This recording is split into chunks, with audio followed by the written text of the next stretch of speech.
시작할게요. 처분권주의, 변론주의 이런 이야기를 했지. 요거는 이제 당사자가 주도하는. 근데 실제 절차 진행은 법원이 주도해. 오늘은 그런 등등에 관련된 얘기를 할게. 절차 진행은 변론기일 같은 거를 지정한다. 그 다음에 변론기일에서 이제 마무리 변론을 종결한다. 뭐 이런 식의 이 절차 진행에 대해서 당사자가 아닌 법원이 주도해서 한다. 그런 것을 2-126 옆번호 직권진행주의라고 그래. 그러니까 직권이란 말을 당사자랑 대립되는 용어로 이해하면 돼. 당사자가 주도할 때는 당사자 어쩌고 저쩌고. 그거와 대립되는 용어를 구사할 때 직권. 그러니까 변론주의에 대해서 대립되는 용어가 직권에서 직권탐지주의라고 그래. 그 다음에 처분권주의의 완전 대립 용어라고는 안 하지만 직권으로 개시한다 이러는 거야. 절차를 직권으로 개시한다. 민사소송은 절차가 직권으로 개시되지 않아.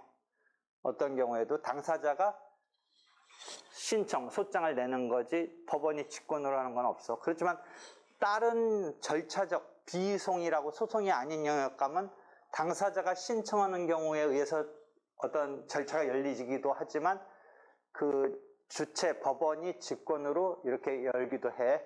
그러니까 요 민사소송은 절차의 개시 같은 거는 직권 개시 같은 게 없어. 그런 용어 구사 일단 이해하고 직권으로 진행하고 그때 법원이 주도적으로 할 때의 용어를 소송지휘권이라고 그래. 소송지휘권.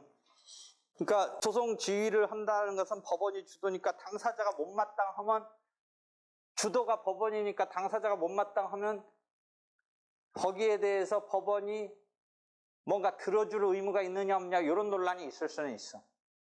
이쪽 변론주의 같은 것도 당사자가 주도하지만 법원이 그것의 부족함을 성명권 등으로 보완해준다. 이런 성명권 개념 조금 가르쳐줬는데 거꾸로 이쪽은 법원이 주도하니까 여기에 대해서 당사자가 뭐라고 여기 좀 못마땅하다 할 때 절차에 대한 이의권, 절차 이의권, 종래 용어로 조금 여러분 어려운데 책문권이라고 그래. 책문권.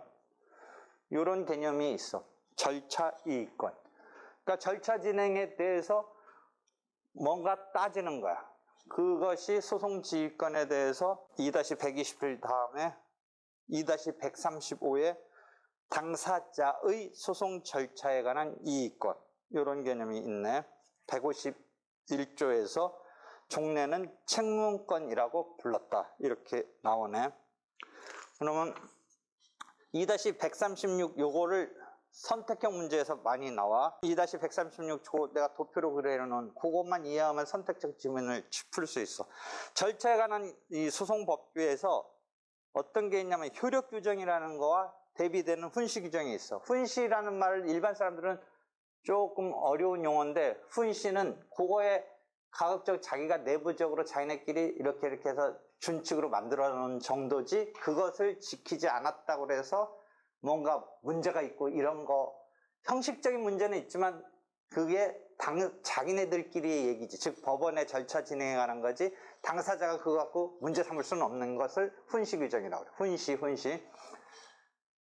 그러니까 직무상의 규정 등이야. 한편 이게 대응되는 것이 효력 규정이라고 그래. 근데 효력 규정에는 또 두 가지가 있어. 약간 민법서도 이런 거 개념 나와. 강행 규정과 임의 규정이 있어. 효력에 관계 있는 규정. 훈시는 관계 없어. 뭔가 그것에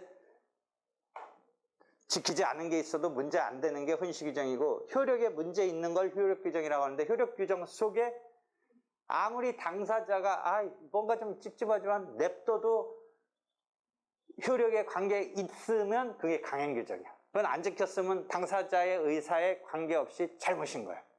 효력 그 자체가 곧바로 강행적으로 작동하는 규정이라는 의미야. 한편 임의 규정은 용어상 임의니까 뭐야? 문제가 있지만 당사자가 문제 안 삼으면, 즉 당사자가 이 절차 이의권을 포기하거나 행사하지 않는다면 효력과 관계에 있어서 무효가 되는 게 아니다. 강행 규정은 이거와 관계없이 무효다. 이해할 수 있겠지? 그럼 어떤 규정이 그런 거냐? 그런 게 조금 선택형 문제에서 나와. 다시 정리해봐. 효력 규정과 훈시 규정이 있어. 절차에 관한 건. 훈시 규정은 진짜 그야말로 법원이 직무상 뭐 이렇게 하자고는 해놨지만 당사자가 거기에 대해서 뭐 따지고 효력이 있고 없고 못하는 거야. 뭐 문제가 없는 건 아니지만 가급적 지켜야겠지만 안 지켰다고 왜 안 지키냐 정도는 말할 수 있지만 그거 갖고 효력이 왔다 갔다 하는 건 아니야. 반면 효력 규정은 강행과 임의가 있으니까 강행은 뉘앙스 알겠지. 강행적으로 이제 되는 거니까 당사자가 우리 그냥 괜찮아요 해도 상관없이 갈 수 있는 게 아니라 무효가 되는 거야. 임의 규정은 당사자가 괜찮다라고 하면 괜찮은 거야. 이해됐지? 그래서 시험 문제 뭐가 나오겠어? 강행 규정이 뭐냐? 임의 규정이 뭐냐? 송달 자체를 적식으로 안 한 경우는 그냥 당사자가 문제 안 삼으면 괜찮아. 그런데 송달 중에도 하나 중요한 건 있어. 항소기간의 기준이 되는 그 송달, 판결문 송달. 요거는 거기에 보면 판결문 송달에 관한 흠은 달리 본다. 각주 그 부분. 요거 자주 내. 선택형에서. 일반적인 송달의 흠은 임의 규정이야. 그래서 미스가 나왔다고 그래서 당사자가 괜찮게 그냥 그 다음 절차에 대해서 문제 안 삼고 확 가버리면 괜찮은 거야. 근데 거기서 문제 삼으면 이제 문제 되는 거지. 근데 상소기간의 기준이 되기 위해서는 판결문이 송달된 때부터 2주간의 항소기간이 진행되고 이게 당사자한테 되게 중요한 기간이거든. 불변기간이라고 그래. 불변기간. 나중에 기간 개념 또 배우는데 이 상소기간의 기준이 되는 판결 정본의 송달에 관한 흠은 강행규정이다. 요거는 당사자가 놓쳤고 문제 안 삼고 한 거와 관계없이 무효야. 왜? 이게 상소를 하기 위해서 중요한 포인트가 되는 기준시가 되니까. 그래서 절차 이권의 대상 중에 그런 경우가 자주 캐치가 되고 쭉 넘어가면 돼. 그래서 절차 이권을 포기하거나 상실, 안 하겠다고 포기하거나 그냥 규정에 어긋난 것임을 알거나 알 수 있었을 경우에 바로 이의를 제기하지 않은 것에서 상실되는 경우. 151조 본문. 그러니까 절차 이권은 조문이 151조 가면 적극적으로 행사되느냐라고 이렇게 규율된 게 아니라 적극적으로 행사되지 않았을 때 문제 삼지 못하고 그런 식으로 소극적으로 표현되어 있어. 되겠지? 여기까지.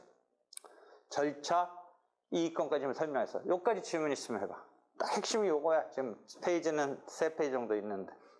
선택형 지문으로 아까 나오는 게 그런 정도. 됐어? 됐고.